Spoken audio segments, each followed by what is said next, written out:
देखती हूँ सपने के मेरे प्यारे साथियों। आज की कहानी मैं एक अनजान बच्ची को समर्पित कर रही हूँ, जिसे मैंने कभी देखा नहीं, जिसका नाम भी मैं नहीं जानती। यूरोप के एक छोटे से देश में रहने वाली वो एक भारतीय परिवार की बेटी है, जिसके पिता का संदेश मुझे अपनी पिछली कहानी के ऑडियो के बाद मिला। मेरे लिए इससे बड़ा पुरस्कार और क्या हो सकता था कि दूर देश में रहने वाला कोई हिंदी भाषी कहानी सुनकर उसे अपनी बेटी को सुनाना चाहे और एक प्यारा सा संदेश मुझे भेजे।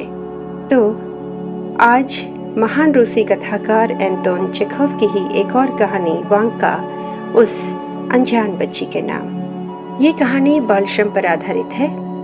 हमारे अपने देश में अभी भी ऐसे कई वांका आपको हर जगह मिल जाएंगे, जो बहुत बुरी हालत में होटलों, फैक्ट्रियों और दूसरी जगहों पर काम कर रहे हैं।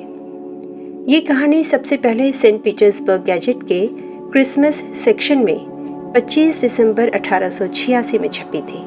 उसके बाद चेखव के लघु कथाओं के संग्रह में इस कहानी को लिया गया है। तो लीजिए, पेश है कहानी वांका।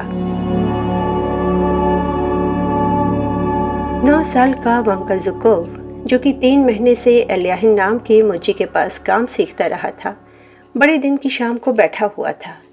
वो अपने मालिक, मालकिन और उनके नौकरों के आधी रात के कार्यक्रम में चले जाने की प्रतीक्षा करता रहा, और तब उसने मालिक की अलमारी से स्याही की दवात और जंग लगी निब वाला पेन निकाला और अपने सामने एक मुड़ा तुड़ा कागज फैलाकर लिखना शुरू कर दिया। पहला अक्षर लिखने से पहले उसने कई बार डरते डरते चारों ओर दरवाजों और खिड़कियों की तरफ देखा। एक नज़र अंधेरी मूर्ति पर डाली, जिसके दोनों ओर दूर तक सामान से भरी अलमारियां थीं। कागज बेंच पर पड़ा था और वो उसके सामने घुटनों के बल बैठ गया। प्यारे दादू, कॉन्स्टेंटिन मैकेरिच, उसने लिखा। मैं आपको एक चिट्ठी लिख रहा हूँ। आपको क्रिसमस की शुभकामनाएं और सर्वशक्तिमान ईश्वर का आशीर्वाद मिलने की कामना करता हूँ। मेरे पास न पिता है न माँ, आपके सिवा मेरा कोई नहीं है। वांका ने अंधेरी मूर्ति की ओर नजरें उठाईं, जिस पर उसकी मोमबत्ती की रोशनी का प्रतिबिंब पड़ रहा था, और अपने दादा कॉन्स्टेंटिन मैकेरिच को अच्छी तरह से याद किया, जो झिवारेव नाम के परिवार के लिए रात की चौकीदारी करता था।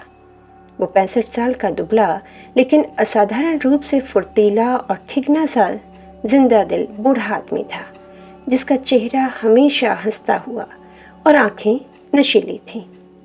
दिन के समय वो नौकरों की रसोई में सोता या रसोइयों के साथ हंसी मजाक करता।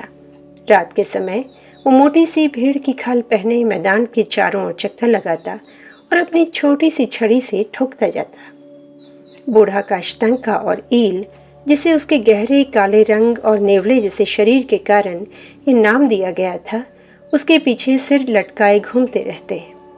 यह ईल खास तौर पर विनम्र और स्नेही था और अजनबियों तथा अपने मालिकों के साथ समान रूप से उदारता का व्यवहार दिखाता, लेकिन उसकी छवि बहुत अच्छी नहीं थी। उसकी विनम्रता और दब्बूपने के पीछे पाखंडियों से धूर्तता छिपी हुई थी। किस मौके पर लिपटना है, किसके पैरों पर झपटना है, गोदाम में घुस जाना है या किसान से उसकी मुर्गी चुरा लेना है, ये उससे बेहतर कोई नहीं जानता था।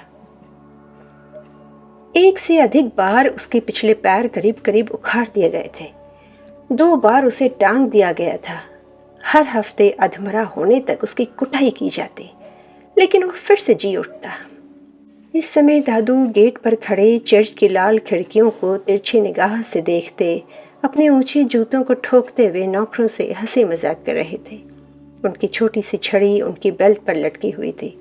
अपने हाथ मसलते वो ठंड से कंधों को उचका रहे थे और एक दबी हुई हंसी के साथ पहले घर की नौकरानी को और फिर रसोइया को चिंकोटी काट रहे थे। थोड़ी नस्वार लोगी? नस्वार के अपने डिब्बे को आगे करते उन्होंने पूछा। औरत ने एक बार सूंघा और छींक मारी। दादू अवर्णनीय रूप से प्रसन्न हुए और खिलखिलाकर हंसे। उन लोगों ने कुत्तों को भी एक चुटकी सूंघा दिया। काश्तंका ने छींक मारी, छटपटाते हुए सिर घुमाया, और नाराज होकर चलता बना। तमीज़ दिखाते हुए ईल ने छींका तो नहीं, लेकिन पूंछ हिलाता रहा। मौसम बड़ा सुहावना है, हवा एकदम शांत, ताज़ी और साफ है। रात अंधेरी है, लेकिन पूरे गांव को उसकी सफ़ेद छतों और चिमनियों से निकलते धुएं के गुबार के साथ देखा जा सकता है। पेड़ भीषण ठंड से कांप रहे हैं, बर्फ गिर रही है, पूरा आकाश टिमटिमाते तारों से झिलमिल कर रहा है और आकाश गंगा इतनी साफ है जैसे इसे छुट्टियों के लिए बर्फ से धोया और रगड़ा गया हो। बांका ने सांस भरी, अपना पेन स्याही में डुबोया और लिखता रहा।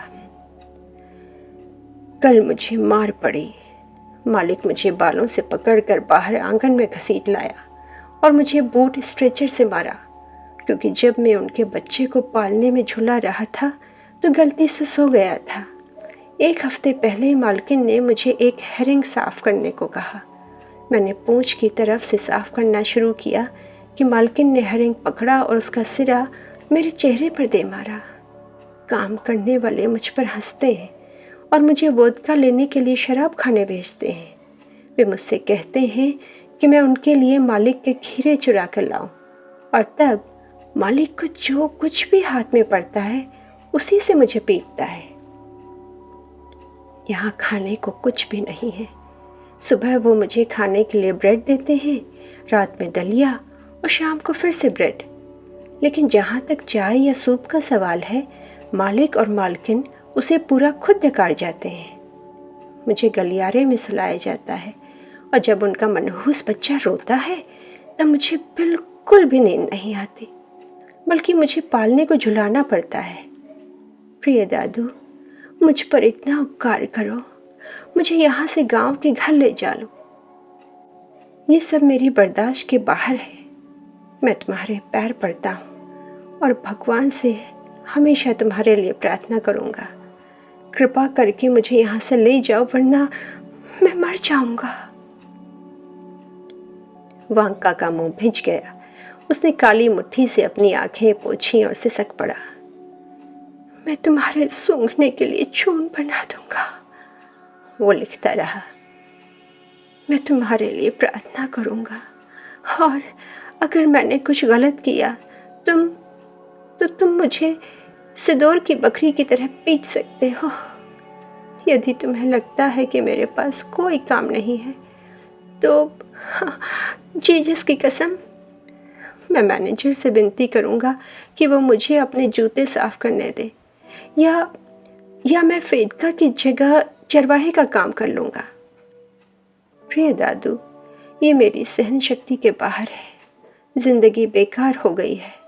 मैं भागकर गांव आना चाहता था, लेकिन मेरे पास जूते नहीं हैं और मुझे पाले का डर है। जब मैं बड़ा हो जाऊंगा तब मैं तुम्हारा ख्याल रखूंगा और किसी को तुम्हें परेशान नहीं करने दूंगा। जब तुम मरोगे तब मैं अपनी माँ की तरह तुम्हारी आत्मा की शांति के लिए प्रार्थना करूंगा। मॉस्को बड़ा शहर है। यहाँ सब लोगों के बड़े बड़े घर हैं, बहुत सारे घोड़े हैं, लेकिन भीड़ नहीं है, और कुत्ते भी अच्छे हैं। एक दिन मैंने एक दुकान की खिड़की में मछली पकड़ने के कांटे लाइन से बिक्री के लिए रखे देखे, जिनसे सभी तरह की मछलियाँ पकड़ी जा सकती हैं। यहाँ तक कि एक कांटा ऐसा भी था जिससे 40 पाउंड तक की शीट मछली पकड़ी जा सकती है। मैंने वे दुकानें भी देखी हैं जहाँ सभी तरह की बंदूकें मिलती हैं, उसी तरह की जैसी मालिक के घर पर है। इसलिए आश्चर्य की बात नहीं अगर वे 100 रूबल की एक हो। कसाई की दुकान में घड़ियाल, लकड़बग्घा, मछली और खरगोश हैं, लेकिन दुकानदार ये नहीं बताता कि वे उन्हें मारते कहाँ हैं। प्रिय दादू, जब बड़े घर में क्रिसमस का पेड़ लगे तब मेरे लिए एक अखरोट लेकर हरे संदूक में रख लेना। मालकिन वोल्गा से कहना कि ये वांका के लिए है।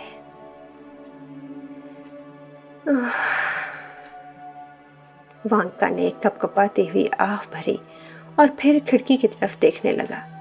उसे याद आया कि कैसे उसके दादू हमेशा अपने मालिक के परिवार के लिए क्रिसमस ट्री लेने जंगल जाने के समय उसे अपने साथ लेकर जाते थे। उत्सव का समय था। दादू ने अपना गला खंखारा। जंगल में पाले के टूटने की आवाज़ आई और वांका उन्हें देखकर हंस पड़ा।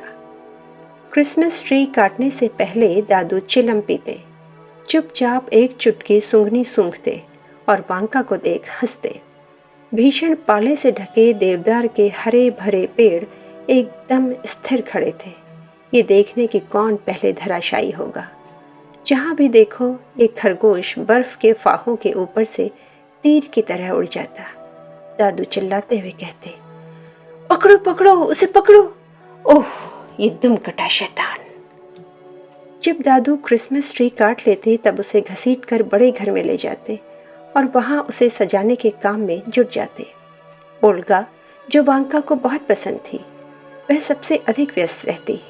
जब वांका की माँ पेल्गिया जीवित थी और बड़े घर में नौकरानी थी, तब ओल्गा उसे तोहफे देती और जब उसके पास कोई काम नहीं होता तब वह उसे लिखना पढ़ना सिखाती, 100 तक गिनती करना और यहाँ तक कि नाचना भी।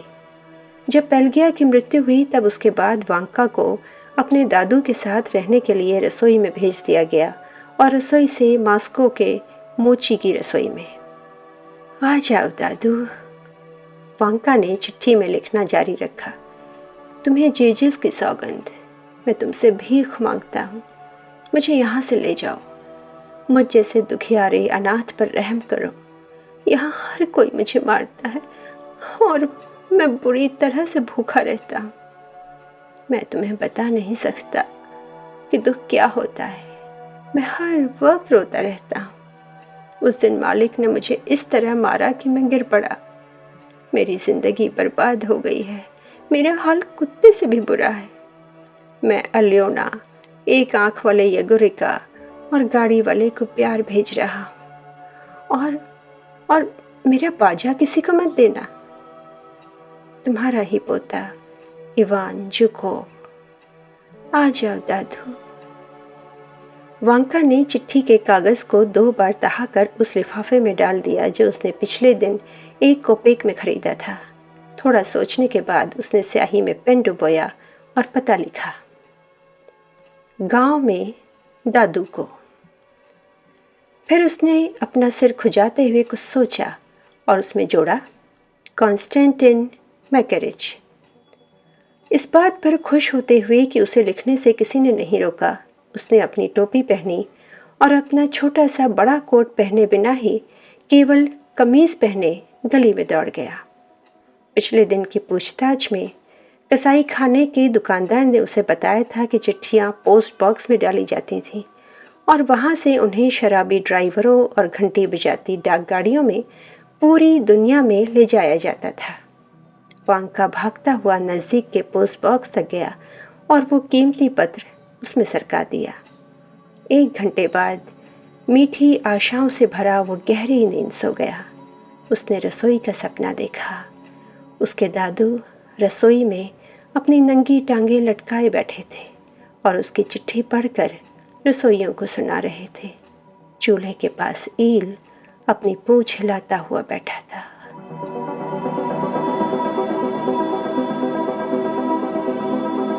आप सुन रहे थे एंटोन चेखव की कहानी वांका।